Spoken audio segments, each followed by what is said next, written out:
നമ്മുടെ ഷെയ്ൻ നിഗം നായകനായ മദ്രാസ്കാരൻ കണ്ടിറങ്ങിയിരിക്കുകയാണ് ഞങ്ങള്.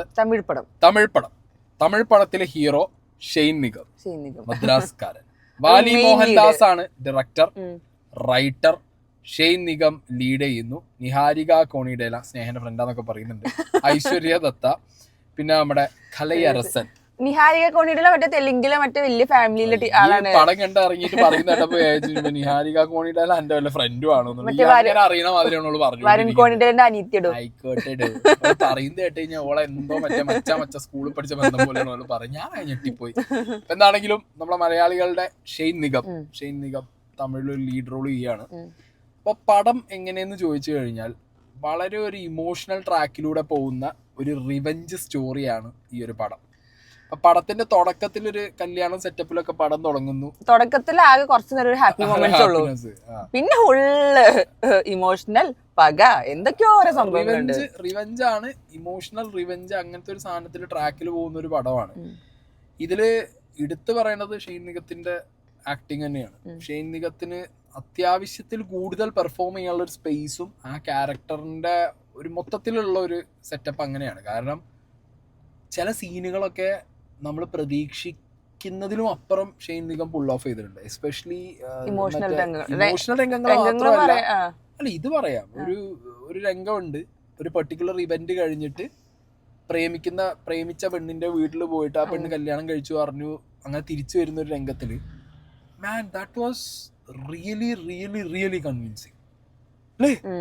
ഷെയ്ൻ നിഗം ഒരു സ്റ്റണ്ടായി പോകില്ലേ? അതായത് നമ്മളെ പറ്റിച്ച് നമ്മളെ ലൈഫ് ലൈഫും തൊലഞ്ഞു, ഞാൻ പൊട്ടനുമായി, എനിക്ക് ജീവിതവും ഇല്ലാതായി, കാത്തിരിക്കുന്നു പറഞ്ഞ് പോയ ഒരുത്തി വേറെ പോവും ചെയ്തു, നമുക്കൊന്നും ഇല്ലാത്തൊരവസ്ഥയായി.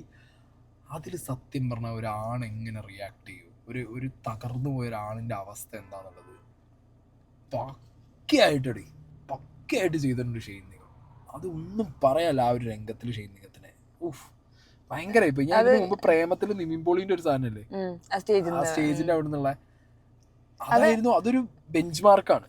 ഞാൻ പറയുന്നത് അതിനോളം ഇല്ലെങ്കിലും അത്രത്തോളം കണക്ട് ആയില്ലെങ്കിലും എനിക്ക് അത്രത്തോളം കണക്ട് ആയില്ല. അത് കണക്ട് ആവാത്തത് ആ സിനിമയുടെ പ്ലോട്ടും സിറ്റുവേഷനും വേറെയാണ്, ഈ സിനിമയുടെ വേറെയാണ്.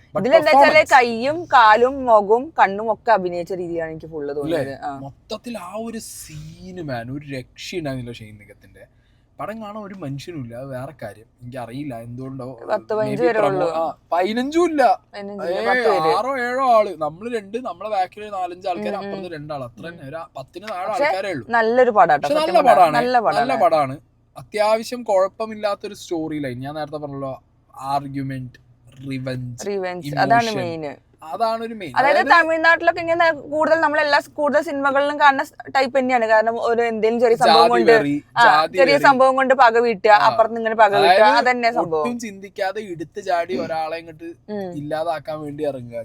ഈ ഗ്രാമത്തിലുള്ള ഓരോ വലിയ വലിയ ആൾക്കാരായിട്ട് തന്നെയാണ് അതിനൊരു മെയിൻ. അതായത് മദ്രാസ്കാരൻ എന്നുള്ളത് പറയുകയാണെങ്കിൽ he's from Madras. Character Shane നിഗത്തിന്റെ ക്യാരക്ടർ മദ്രാസ് എന്നാണ്. ലൈഫിലൊരു ഇവന്റ് നടക്കുകയാണ്, ആ ഇവന്റിനെ ബേസ് ചെയ്തിട്ട് കഥ മുന്നോട്ട് പോകുന്നു. പിന്നെ ഈ ആസ് യൂഷ്വൽ സാധനം, ജാതി വെറി, ഇവരുടെ ഈ സ്പോണ്ടേനിയസ് ആയിട്ടുള്ള ആ ഒരു റിയാക്ഷൻ കാണിക്കല്, അതുകൊണ്ടുണ്ടാവുന്ന അടിപിടി, കുത്തിക്കൊല, പിന്നെ ഒരാളുടെ ലൈഫിൽ എന്താ പറയാ ഒരു അങ്ങനത്തെ സ്റ്റേജ് ചിലപ്പോൾ നമുക്കൊക്കെ വരാം.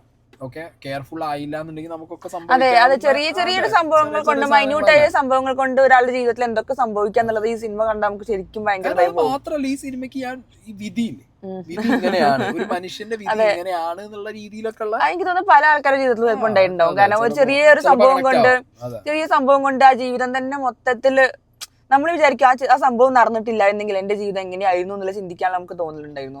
ഒരു സിറ്റുവേഷൻ കാരണം ഒരാളുടെ ലൈഫ് ഡ്രാസ്റ്റിക്കലി ചേഞ്ച് ആവും. ഒരു ഡയലോഗ് കാരണം എന്ന് പറയണം, ഒരു ഡയലോഗ് അല്ല ഇത്. എസ്പെഷ്യലി ആണുങ്ങൾക്ക് പ്രത്യേകിച്ച് എനിക്ക് തോന്നുന്നത് ഒരൊറ്റ വർത്താനം ആ ഡയലോഗ് തന്നെ ഞാൻ പറഞ്ഞത്.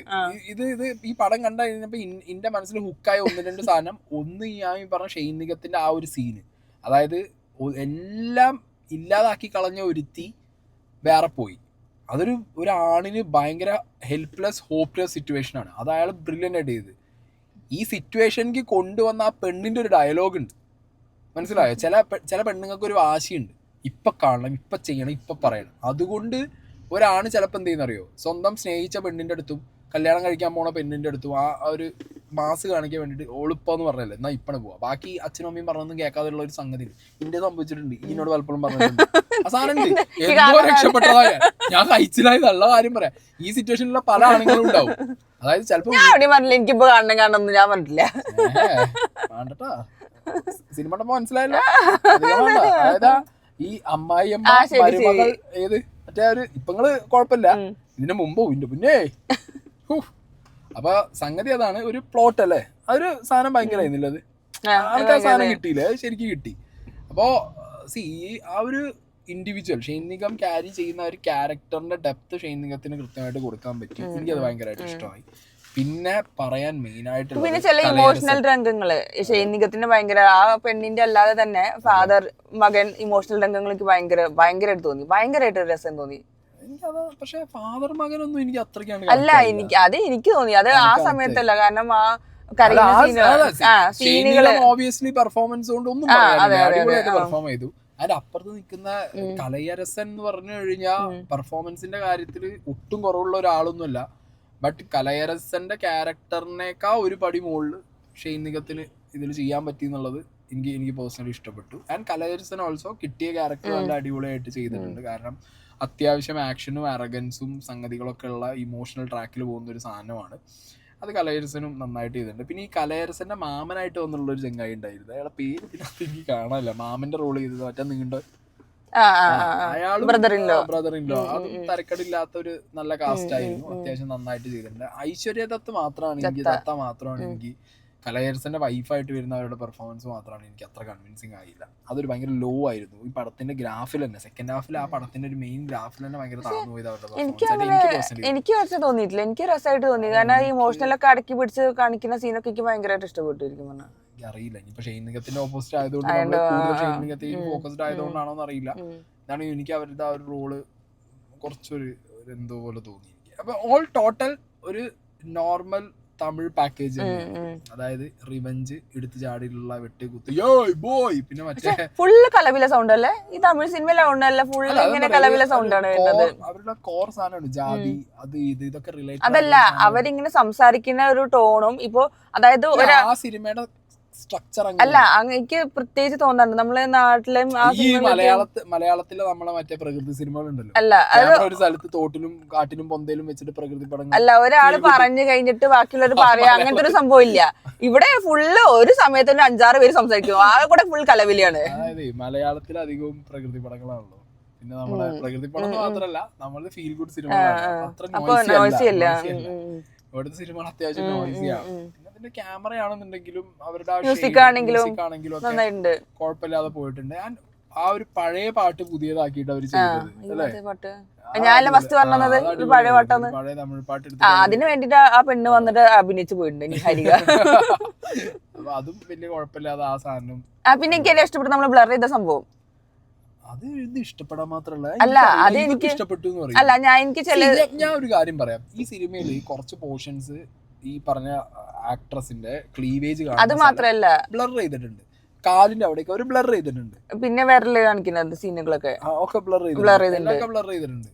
അപ്പൊ ഞാൻ നോക്കുമ്പോ ഇത് സെൻസറിങ് കഴിഞ്ഞ് പുറത്തിറങ്ങുന്ന ആ സീൻ ഡിമാൻഡ്സ് ദാറ്റ്. അതായത് കുറച്ച് ഹോട്ട് സെക്സി ആയിട്ടുള്ള മൊമെന്റ്സ് ആണ് അവരുടെ രണ്ടുപേരും. അതിനകത്ത് ഈ സാധനം ബ്ലർ ചെയ്ത് വെച്ചുകൊണ്ട് പ്രത്യേകിച്ച് ഐ ഡോണ്ട് നോ. അല്ല എനിക്കത് കുഴപ്പമില്ല തോന്നി ബ്ലർ ചെയ്യുന്നത്. ബ്ലർ ചെയ്യേണ്ട ആവശ്യം, കാരണം അഭിനയിച്ചിട്ടുണ്ട് ഓൾറെഡി. ആ സിനിമയുടെ ഡയറക്ടർ ഡിമാൻഡ്സ് ആ സീൻ കുറച്ച് ഹോട്ട് സീനാണ്. ആ സീനിനകത്ത് അങ്ങനെ വേണം. അങ്ങനെ വേണമെന്നുണ്ടെന്നുണ്ടെങ്കിൽ പിന്നെ അത് ബ്ലർ ചെയ്ത് വെക്കേണ്ട ഒരു ആവശ്യം ഉണ്ടോ എന്നുള്ളത് എനിക്ക് അറിയാൻ പാടില്ല. എനിക്ക് ഞാൻ പറഞ്ഞ എന്റെ പെർസ്പെക്റ്റീവ് ഞാൻ പറയുന്നത് എനിക്കത് കുഴപ്പമില്ലാന്ന് തോന്നിയത്. അത് ബ്ലർ ചെയ്ത് നന്നായി രീതിയിൽ ഞാൻ പറയുന്നുള്ളൂ. ഇഷ്ടമായി എനിക്കെന്തോ അതൊരു. പിന്നെ കൈയിന്റെ വിരല് കാണിക്കുന്ന സീനൊക്കെ അതൊക്കെ എനിക്ക് ഭയങ്കര വലിയ സീനൊന്നും തോന്നിയില്ല. കാരണം നന്നായി തോന്നുന്നില്ല എനിക്ക് തോന്നിയത്. കാണിക്കാൻ എന്താണോ ഡയറക്ടർ ഉദ്ദേശിച്ചത് അതൊക്കെ കാണിക്കുക എന്നുള്ളത്. അല്ല അത് ബ്ലർ ചെയ്താലും ആൾക്കാർക്ക് കൺവേ ചെയ്യണ്ടോ ഇതാണ് സംഭവം എന്നുള്ളത് അവർക്ക് അറിയാൻ. അത് ബ്ലർ ചെയ്ത് വെച്ചുകൊണ്ട് ഇനി കാണിക്കാൻ വേണ്ടിയിട്ടാണെന്നുള്ളത് പറയാൻ പാടില്ല. പക്ഷെ എനിക്കെന്തോ അതൊരു ചില സിനിമയിൽ കാണുള്ളൂ ഏച്ചു കൂട്ടുന്ന ഒരു സാധനം, വെറുതെ ചുമ്മാ വെച്ച ഒരു സാധനം. കാരണം അങ്ങനെ ശ്രദ്ധിച്ചാൽ മാത്രമേ കാണുള്ളൂ കേട്ടോ. അപ്പൊ എന്താണെങ്കിലും ഓൾ ഇൻ ഓൾ പടം എനിക്കൊരു ആവറേജ് വാച്ച്. എനിക്ക് ഇഷ്ടപ്പെട്ടു. Decent watch. എനിക്ക് ഇഷ്ടപ്പെട്ടു. ഡീസന്റ് വാച്ച് ആണ്. വലിയ സംഭവം എന്ന് പറയാനില്ല. ഞാൻ പറഞ്ഞ ഒരു decent watch and A very good effort from Shane Nigam. പിന്നെ നമ്മളെ എൻഗേജ് ചെയ്തിരിപ്പിക്കുന്നുണ്ട് ലാസ്റ്റ് വരെ നമ്മള് ഫുള്ള് സിനിമയിലായിട്ട് എൻഗേജ് ആവുന്നതാണ്. കഥയുടെ ഒരു പോർഷനകത്ത് ചെറിയ രീതിയിലുള്ള മൈനർ ചേഞ്ചുകൾ, അങ്ങോട്ടും ഇങ്ങോട്ടുള്ള ഷിഫ്റ്റിംഗ് ഉണ്ട്, ആര് എന്ത് എന്നുള്ള സാധനം. ആ സംഗതി വെരി പ്രഡിക്റ്റബിൾ ആണ്. സംഗതി ഭയങ്കര പ്രഡിക്റ്റബിൾ സാധനമാണ്. കാരണം ആ നടക്കുന്ന സിറ്റുവേഷനും ഇവര് പറയുന്ന കഥയിലെ നറേഷനും വെച്ച് നോക്കുമ്പോൾ തന്നെ നമുക്ക് ഏകദേശം സാധനം ആദ്യം സെക്കൻഡ് ഹാഫ് തന്നെ പിടുത്തം കിട്ടിയിട്ടുണ്ട്. പക്ഷെ എന്നാലും അവർക്ക് ആ ടെൻഷൻ ബിൽഡ് ചെയ്ത് കൊണ്ടുപോകാൻ പറ്റി എന്നുള്ളത് ഇവരുടെ പെർഫോമൻസുകളുടെ ഗുണമാണ്. അതാണ് ഇവരുടെ പെർഫോമൻസുകളുടെ ഗുണമാണ്. എനിക്ക് മേ ബി തോന്നുന്നു ഈ സിനിമ തിയേറ്ററിൽ വർക്കാവാൻ കേരളത്തിലൊക്കെ ചാൻസ് കുറവായിരിക്കും. മേ ബി ഒട്ടും വർക്കാവില്ല. പക്ഷെ OTT ഇറങ്ങി കഴിഞ്ഞാൽ ഞാൻ പറയുന്നു, ഈ സിനിമ ഷെയ്ൻ നിഗത്തിന് ഡെഫിനറ്റ്ലി OTT കണ്ടു കഴിഞ്ഞാൽ നിങ്ങൾ ഷെയ്ൻ നിഗത്തിന് കൈയടിക്കും. കാരണം ഇന്നിപ്പോ ഷെയ്ൻ നിഗത്തിനെ ചിലപ്പോൾ എന്തെങ്കിലും പറയുമെങ്കിലും നിങ്ങൾ കൈയടിക്കാൻ ചാൻസ് ഉണ്ട്. കാരണം ഷെയ്ൻ നിഗത്തിന്റെ പെർഫോമൻസ് അങ്ങനെയാണ്.